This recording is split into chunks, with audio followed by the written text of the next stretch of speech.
All right. Welcome to Talking Shit. No,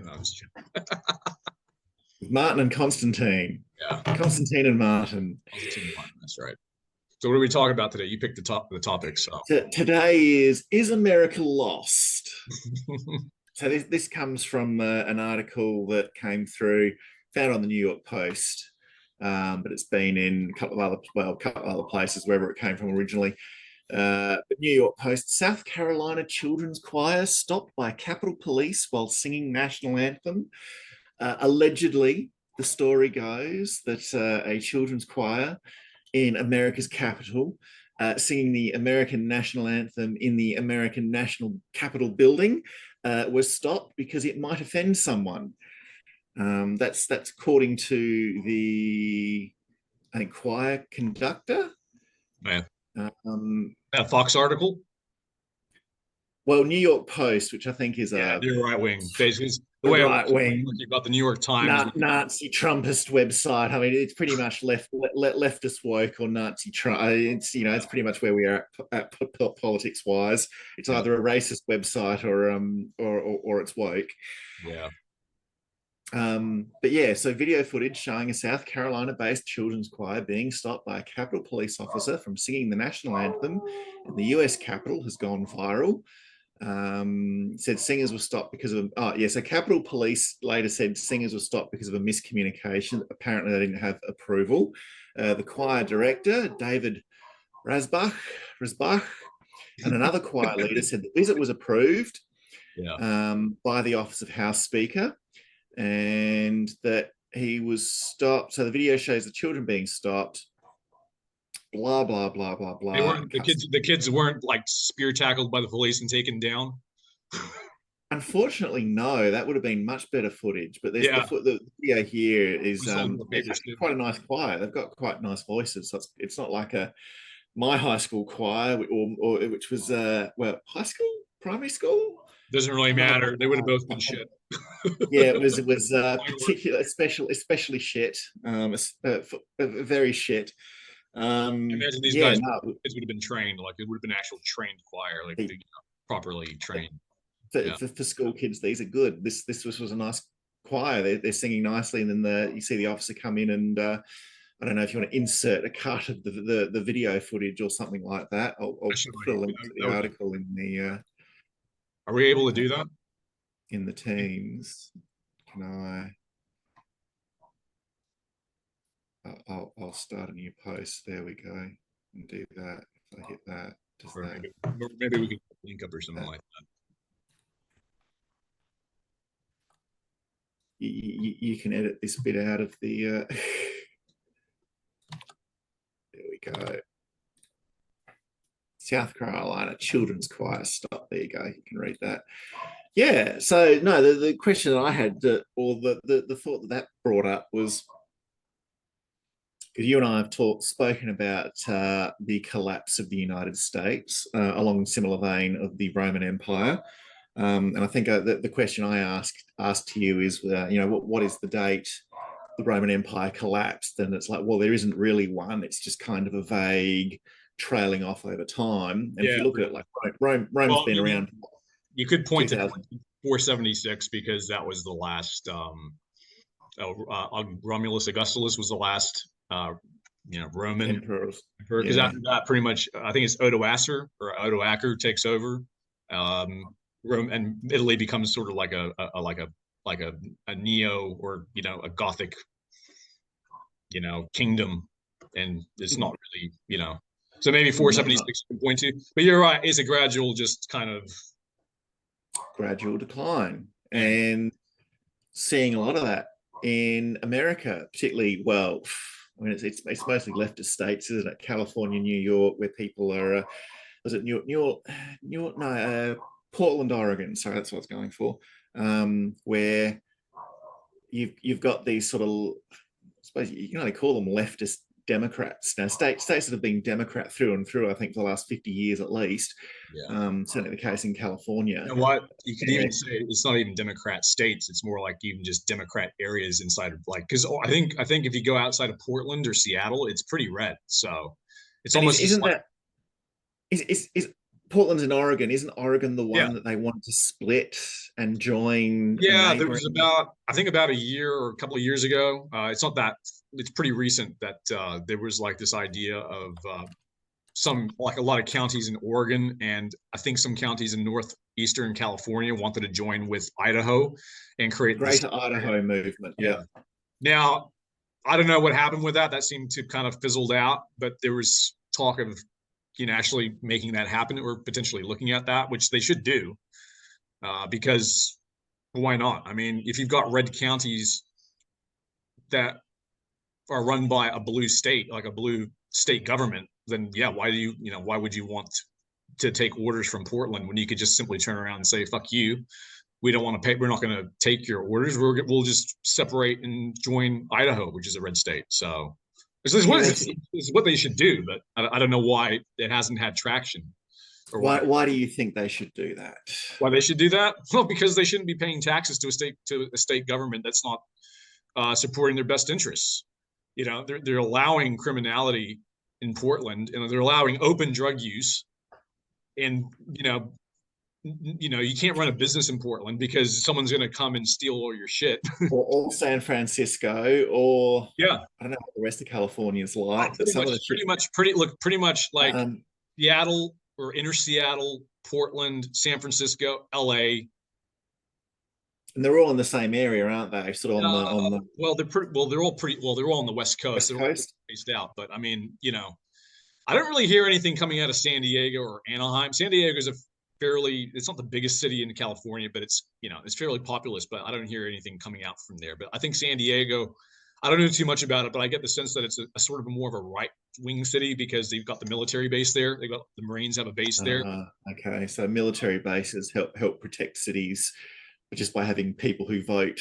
Well, the way I see it is like if you're in the military, you're probably more likely voting Republican maybe than Democrat. I mean, I could be wrong, but that's the sense I get. And so because of that, I think you've got of that sort of goes to a thought I had where it's almost like I kind of maybe call it the paradox of the right, where if you ask a typical right, someone who identifies as conservative or right winger is going to say, they're going to say that they value freedom, the freedom of the individual to do what they want.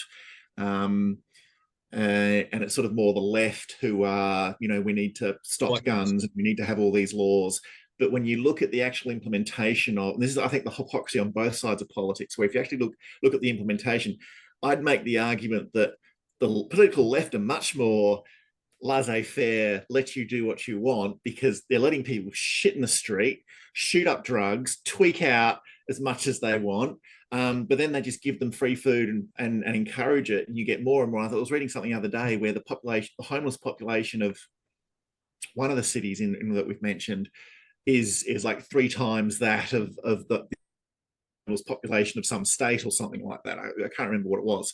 But because their policies have attracted so many homeless people. And then there was a restaurant where the guy had a homeless person out the front who was urinating on his door, and he tried to do something about it, and he was the one that ended up being arrested or some shit.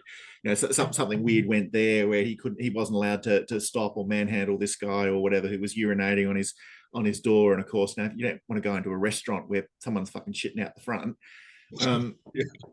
It's not a nice place, but. Well, I mean, people might go in.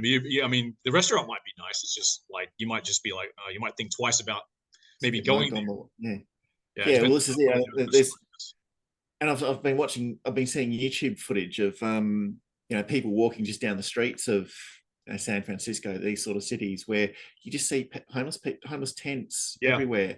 Oh, and there's a homeless tent movement. There are people who actually go out, buy tents, set them up, and leave them, hoping that just a homeless person will just move into the tent, like it's some kind of nature reserve. Where you just they've got open markets, drug markets in these tent cities where the homeless are.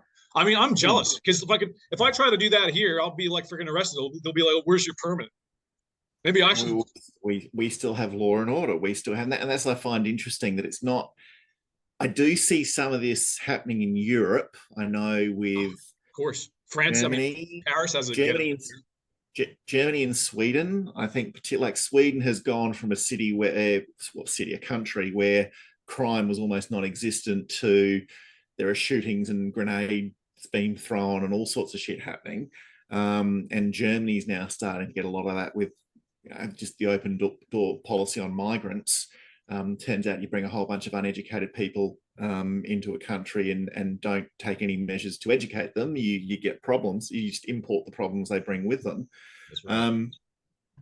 Yeah, it's interesting. You can thank the soy boys in Sweden and Germany for that. Yeah, they're part of the problem. But anyway, women and boys. Sweden. I think Sweden was the most feminized government. So we can get into women's rights issues here as well. Because I know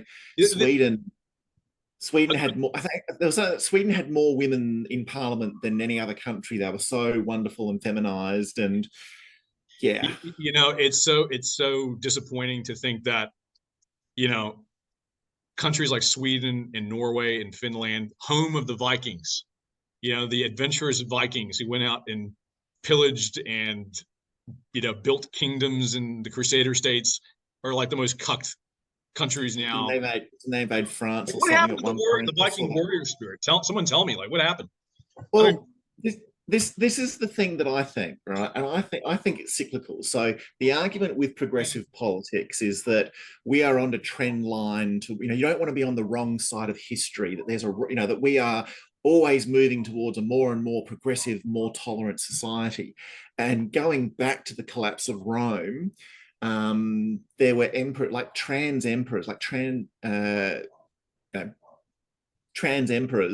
think I can't remember what his name, Ebicus or something like Erebicus or whatever his name was. Maybe, I don't know, who was I think 200, 300 AD, who was apparently willing to pay an emperor's ransom if there was a surgeon in the kingdom who could give him a woman's vagina. And then there was some civil war, and his supporters ended up being killed. But I almost look at it as these things. Imagine if you had a trans president in America. Imagine the progressive left just absolutely freaking out, going, "Wow, this is so amazing and progressive," and yet, and celebrating that as if that's some progressive, and we're going to continue being progressive. Whereas, if history is any indicator, it's actually a sign of this shit happens before the empire collapses. Like you start going into this highly feminized, sort of woke left, very strong liberal ideology, anything goes, let the barbarians in sort of thing, let the immigrants in to share our wealth, and the whole thing just falls over.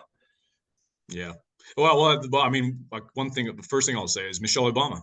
She might run for president next. I've heard rumors of maybe not. They need someone other than Biden. Surely Biden can't run again. He can't even. Honestly, if you look at the potential Biden at a debate, you'd be like, what am I here for? And he'd fall over and wander off. I think actually, that'd be good TV, man. That would make good TV. That's probably why they trot him out there. It's good. Makes good TV. It'd be good TV, but you'd never see it on the mainstream networks in America. If Trump did it, it would be everywhere. Like, what was the state? What was it? The State of the Union. He said something that was funny. Like, we're here to. Instead of saying the U.S., I think he said Ukraine or something, or Iran. Or was it Iran? I know there was something recently. Yeah, I think that was it. And I know there was something recently where he, it was with India, and he was like putting the hand on the heart for the American national anthem, and then he realizes it's not the American national anthem that's playing, and sort of the hand slowly comes down. And there was Trumapalaba Prasur or something or another that he said. He said so many things. What was the other one that Tim Cast always referenced? He does a good impersonation of it. What was it? We need beta calf care or something. I think. So instead of saying Obamacare, he says, "Oh, we need beta calf care." Like, what are you talking about? Cows? Healthcare for cows? He's just whatever his words. Well, he's an 80-year-old. He's 80-year-old. 80-year-old. 80. I think he's like 70, mid-70s. Like, even even his condition for like mid-70s is like not great, man. Like, he's like, well, it's like I know 90-year-olds who are more. What's the word? My father's in his early 80s, and his short-term memory's gone. And he sort of has conversations where he'll have the same conversation again sort of half an hour later because he can't remember the conversation. He's had the conversation. It's dementia, it's an old age decline. And here's this guy as the president of the United States of America, who I'm pretty sure would not pass any sort of, like, when Trump was president, they were rabbiting on about cognitive tests and have you passed and all that sort of stuff. And I remember mainstream media in America were absolutely rabbiting on this sort of stuff about Trump. And here's Biden, who very obviously has some issues, and you can hear the crickets. Yeah. Well, let's put this into context, right? Oh, no, you're right. Actually, Biden is 80, Trump is 77. But you compare to how sharp Trump is, you're like 3 years difference. And like, how is it Biden is... Well, yeah, and this is it. What American elections are 2024. So November 24, another year, Trump will be 70. Trump will be the age Biden was when he won. So yes, there's a possibility that Trump then might have mental decline, although he still seems pretty sharp now, whereas Biden back at the 2020 election seemed very... There were a couple of times, I think, where he I'm trying to remember now. I think there were a couple of times where he sort of had old age moments, and it was clear that maybe something. Yeah. Plus, also it was in the middle of COVID, so the press conference he did with like 20 people standing in circles, and he couldn't even fill a car park. Meanwhile, Trump's out there holding rallies with 50,000 people in attendance, and there's a queue around the block. So, bringing it back to the topic, do you, as an American, do you think your country is lost? Is there any hope from here? Does this turn around? Or are we going to see a collapse the same way of the Roman Empire, where we're going to have a split? So the Roman Empire, do you want to go over the Roman Empire collapse and what happened there? Yeah, so basically, once you get, there's a kind of a few key points where you kind of splits. Diocletian comes to power in late 3rd century. Kind of roughly speaking. I'm not going to look up dates because it will take time to be exact. But let's just put it this way: Diocletian comes along. We're not exact. Yeah. Diocletian comes along. He splits the empire on purpose because of all the civil war that's happening, and so he splits it actually into 4 pieces. And then I think that actually it was 4. So you had 2 Caesars, and then you had 2 sub I forget the title. 2 Augustus and 2 Caesars, something like that. So you had 2 emperors. One in the east, one in the west, and 2 sub-emperors, because that was supposed to fix the succession. Anyway, so that's kind of the first. It wasn't really like a formal split, but it was kind of like, well, we need to have someone here and then someone there to manage, because the empire was too big for one person. And because constant civil war all the time. So anyway, then Constantine comes. He moves the capital from Rome to Nova Rome, which then becomes Byzantium, which then becomes Constantinople. And then I think a lot of stuff, I think then at that point, and that's around the early 4th century, like around 327, 320s, 330s. And I think that kind of moves the empire's focus, shifts it from west to east. And because the east was where a lot of the wealth and the money was. And that's where, geographically speaking, the east was closer to where the Silk Road was, all that trade was. Because the West had declined by that point, or? Well, I think that's kind of where you could say economically, I think the West started to decline. I think geopolitically probably was less, because it was less important. I think there was less care in terms of worrying about what was happening over there. And so I think that naturally caused localism over in the West. But because then, I mean, if your central government in Constantinople isn't really having that much control over what's happening over in the West, then you're probably not going to, get a lot of, how would you say, it's hard for the government that's thousands of miles away to have control over your life when you're so far away. So I think it sort of, it basically causes, regions further out to kind of. That's the reason the Americans set up the Electoral College, because the initial notion was that no one was going to be able to meet or find out who the president was. So you're supposed to elect representatives who are going to vote on your behalf. Fast forward to today, of course, and everybody knows who the president is, 5 minutes after it's announced. Or everyone knows who, when Trump announced, everyone knew that around the world within 5 minutes. Communication today. Just going back to the Roman Empire, though. So then basically after it moves to Byzantium, then over the next century and a half, I believe, or 2 centuries, you just have the gradual. The Byzantine Empire, how long did that stand? Sorry? Byzantine Empire, Byzantinian Well, Empire. basically, as soon as, well, say from That about, lasted like 1,000 years or something, yeah, didn't it? basically about 1,000 years, give or take, compared to, And what happened in the West? well, the West. Well, we know what happened though. The Disappeared. Rome was sacked 2 or 3 times by the Huns and the Goths, and then by 476, the last Roman emperors removed by Odoacer. He was the king of the Visigoths, and then Rome basically becomes part of the Visigothic kingdom. Really, at that point, Odoacer has control over Italy, and I don't think he styled himself emperor. Maybe he tried to. I don't know, but basically, Yeah. let's put it this way: Romulus was the last ethnic Latin Roman emperor.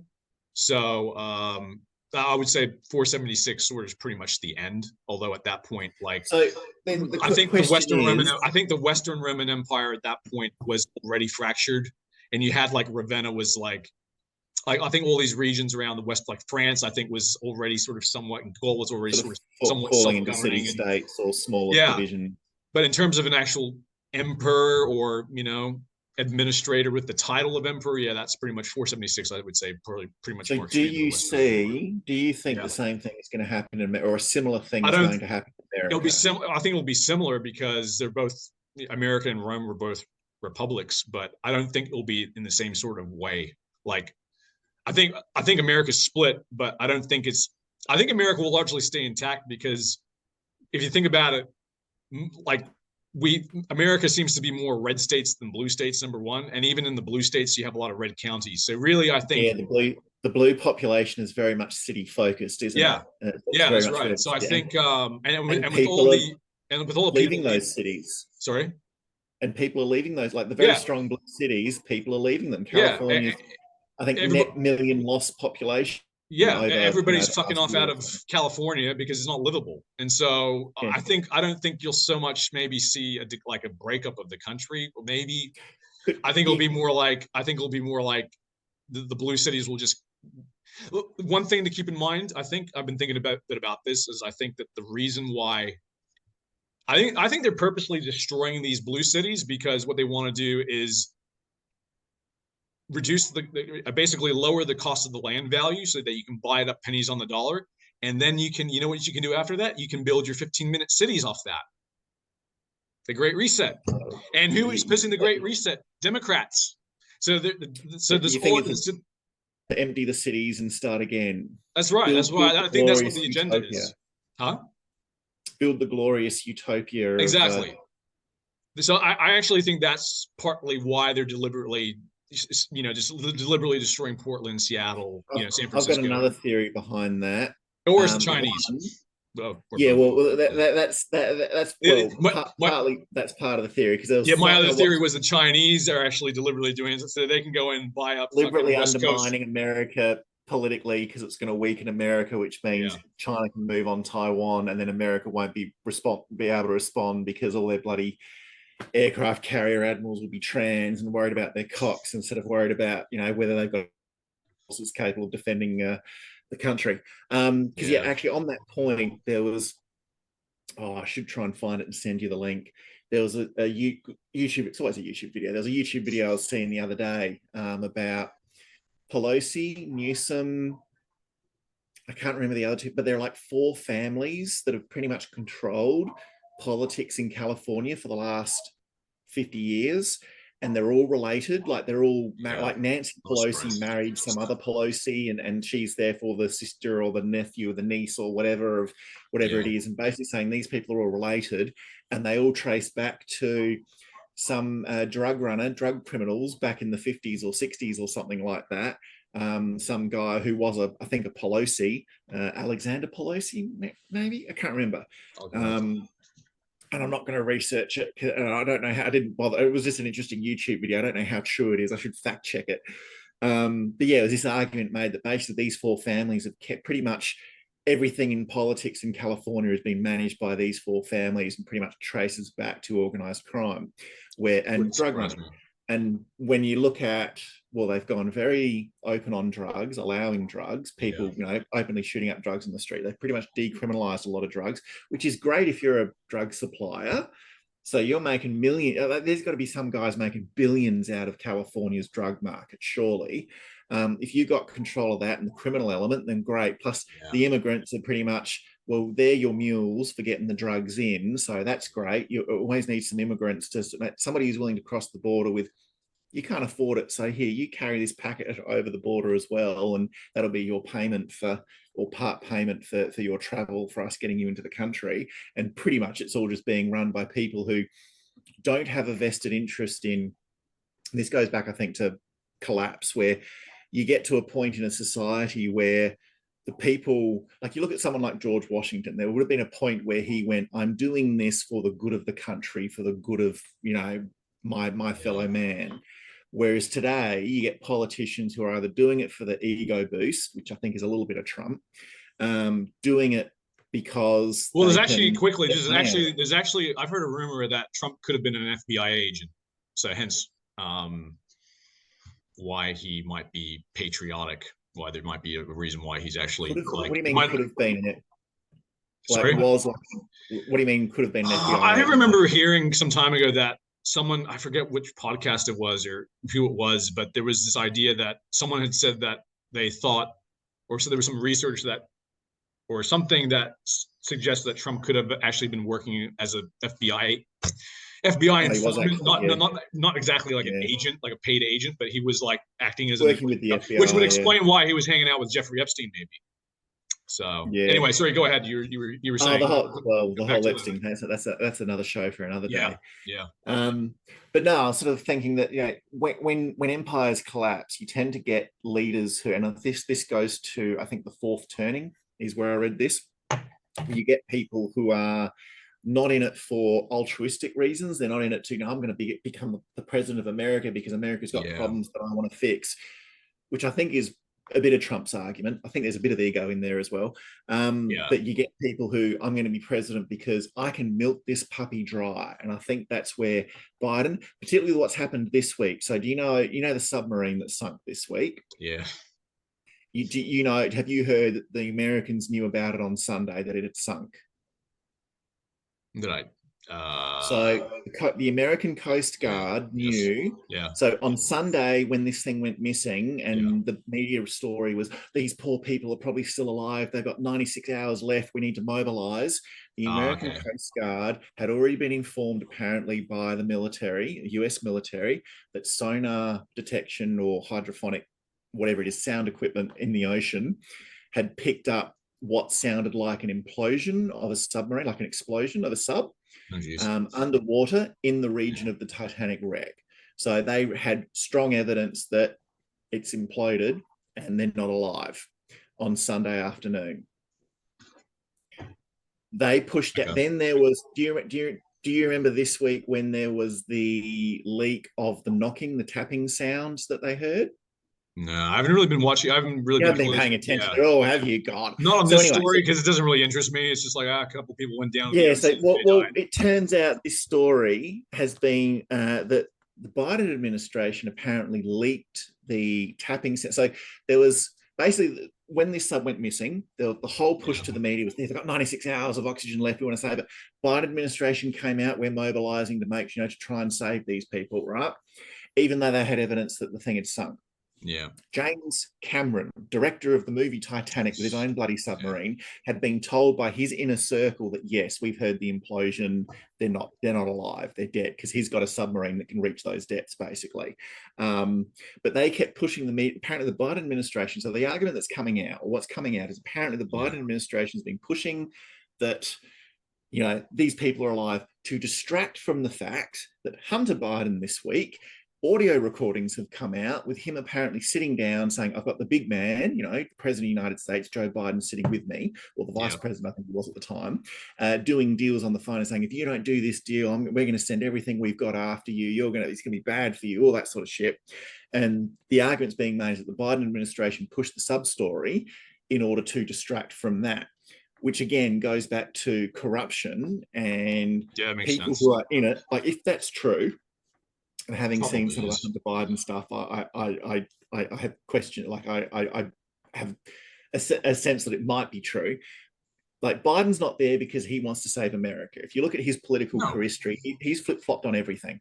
Look, let me just state. I've been saying this for some time. I think the Democratic Party is just the party of criminals. If you ask me, most of them are just a bunch of criminals. I reckon they've all got their finger in human trafficking, drugs, you name it. And I think some Republicans as well.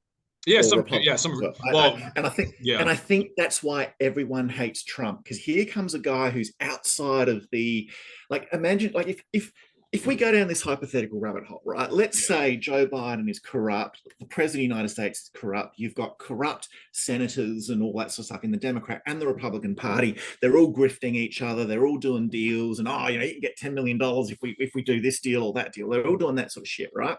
Yeah. You go down that rabbit hole, right? And then someone like Trump comes in and says, I'm going to drain the swamp. They must have panicked. Yeah. And this is what I think is happening in American politics. I think a whole bunch of politicians who are dirty ass motherfuckers with their fingers in all sorts of pies, doing all sorts of dodgy deals. This guy that they can't control because he's an outsider, he's got his own money, regardless of whether he's a billionaire or only worth a couple of $100 million, depending on who you talk to, but he's got his own independent wealth. He's coming in, I'm going to drain the swamp. And there you are, you're one of the swamp creatures that he's coming after. Holy shit, everybody in that place must have panicked and gone, we're going to take this guy out. And you look at the amount of effort that's gone to Trump. Because I go back to my first moment where I sort of went, where I actually stopped paying attention to the mainstream media, which was the fish feeding incident for Trump, where this story comes out that Donald Trump has irrevocably damaged relations with Japan on his first international overseas visit. He'd done the wrong thing and he'd absolutely ruined relations with Japan. And at that point, I was thinking, okay, what's this idiot? Like, my personal belief is Donald Trump is a bit of an idiot. And I say that based on he doesn't have good people. Like, you look at his campaign, he ends up with people like, what was her name? I think Sidney Powter, something like that, who was talking about CIA servers in Frankfurt and secret intelligence ops. And I'm like, hey, if you want to steal an election, there are easier ways to do it than secret servers. Look, it wouldn't surprise me, honestly, because you see a lot of movies that, like, if you've seen enough like espionage movies and stuff like that, you've seen stuff like they're going to servers and they're like. Yeah, and Trump's like surrounding himself. Like, I've been involved in politics in Australia. Like, if you want to commit fraud, it's mail-in ballots. It's you don't bother about anything. It's mail-in ballots. And what did America do in 2020? They printed millions of mail-in ballots because COVID. There was one state, I can't remember what it was, where they printed, it was in the millions of ballots, which was actually against their legislation. It was one of those court cases that Trump brought. The judge basically went, oh, well, it's all in the past now. What can you do? And we're just going to move on. I'm just sitting there like, well, in Western Australia, we actually had a re-election when they lost 1,700 ballots. We just went back to the polls. But no, going back to my point. So for me, the mainstream media really turned on Trump I lost faith in the mainstream media in America, where, as I said, this Japanese story came about. He'd fed the fish. It came out. What did he do? And I looked at, okay, he fed the fish wrong. And I went, okay, Japanese people are really fucking sensitive. Like, he fed the fish wrong. What's going on here? And then you get into it, and I think maybe it was like some sacred holy fish that he's got. No. There's footage of Trump just upending some fish food in a koi pond with some koi fish and arguments. Oh, if you overfeed those fish, they die. And I'm sitting there thinking, okay, that's really stupid. And then you find I found the full footage on YouTube. It was on YouTube. Somebody had uploaded it, the full 20-minute press conference. And you see it. And there's the Japanese prime minister, and there's Donald Trump, and they're there at the media, and you can see the media all standing around, taking photos and things, and they're there, and they've got a little bowl of fish food, and they've got a spoon, and they're spoon feeding, dropping it out like that, and the Japanese prime minister's doing that, and Trump's doing that. Yeah, he would have. The Japanese prime minister would have told him how to feed koi pond. He would say, "Let's do it like this." The Japanese prime minister and Trump, they look at each other. And it's I've worked in politics, right? I've worked in federal politics and state politics in Australia, right? Yeah. So I've seen this look before, where it's like, we're pretty important people. We're actually here to do some shit. Having cameras in our faces doesn't let us do this shit. We need to end the press conference and get on with the work. So they give each other a look of, hey, you and I have stuff to talk about. How much longer is this going to go on for? And this is like the 20-minute mark. And the Japanese prime minister upends his bowl of fish food just in the pond. Donald Trump, all right. And he upends his. They cut the Japanese prime minister out. They focused on Trump. They said, look at him just carelessly fish food in the pond while the Japanese prime minister does it so carefully. And I'm like, what a crock of shit. And the thing is, CNN, the Washington Post, and the New York Times, like, media outlets that I Yeah. once upon a time would have said, hey, if it's in the New York Times, it must have happened. Total bullshit. And it's because they're all owned by leftists. Well, this is the thing. You go back to, okay, if we say there is Who owns the corruption, Washington Post? Fucking Jeff Bezos. He's a leftist. So, and if we say there's corruption in American politics, right? Then like if you're the CIA or the FBI, right? If you want to control message, if that's your job, you want to control the media. And historically, yeah, if you control the media, you control what's being printed. You control the message that's out there. The internet's fucked all that up. yeah. And that's been the big change, which is why I think you're seeing the rise of these sort of other platforms and things like that, because now all of a sudden you have things that can't be controlled. You know, people like us who are just two people who just talk shit, deciding to, okay, let's just talk shit on the internet. Why not? Yeah.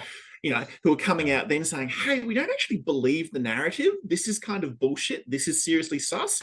You throw that into like the COVID pandemic we've just had, where you've had, you know, from day one, I'm like, well, there's a viral lab right down the road from where these wet markets are. This thing apparently came out. We're saying it didn't come from the lab. Have we investigated that? Now it's, oh yeah, not only did it come from that lab, but it was funded by American dollars. And you're like, okay, that seems more legit. All of a sudden now the narrative where if you said it came from a lab, it was a conspiracy theory is now, no, actually it did.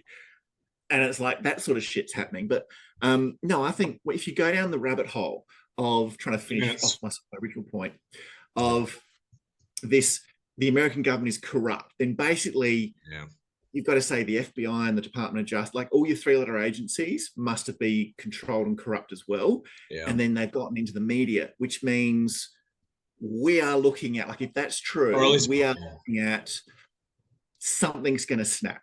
I know Tim Pool talks a lot about Tim Carson. They're always talking about civil war. I'm convinced, like I don't know when, but I'm pretty convinced that it's going to happen. Give it, like something will happen. Because if it's true, they cannot let Trump win. They've got to do everything they can to stop him from winning 2024. And in all honesty, if he lost 2020 in a legitimate election, he's not a threat because he lost. So therefore, why worry about him? Yeah. But if there was fraud in 2020, and you know there was fraud in 2020 because you committed it, all of a sudden Donald Trump looks like a threat. Now we've got to do everything we can to stop this guy. We've got to do everything we can to get him off of the agenda, because otherwise, shit, he wins. What does he do day one? He cleans the swamp. He's going to fire everyone. He's learnt that lesson from the first time. Hopefully he's a learning animal. And he fires everyone. And then if that happens, well, again, you've basically you're setting two sides up, and I think it's going to pop in the same way that Russia right now is popping. That's my shit for the week. I think America is lost. I think we're going to have a civil war in America.